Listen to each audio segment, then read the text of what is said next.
Bakit kaya X% ng mga tao sa kabundukan ay takot maglakad sa gabi?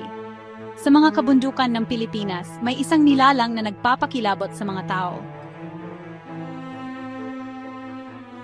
Ang tikbalang, kalahating tao, kalahating kabayo ay sinasabing naglalakad sa mga kagubatan tuwing kabilugan ng buwan.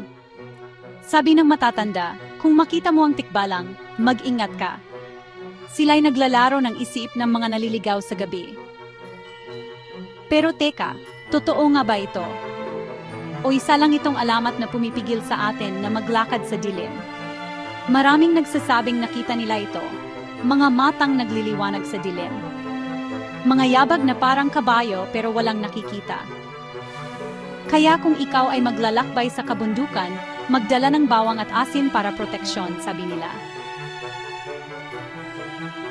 Ikaw, naniniwala ka ba? O gusto mong subukan at maglakad sa gabi?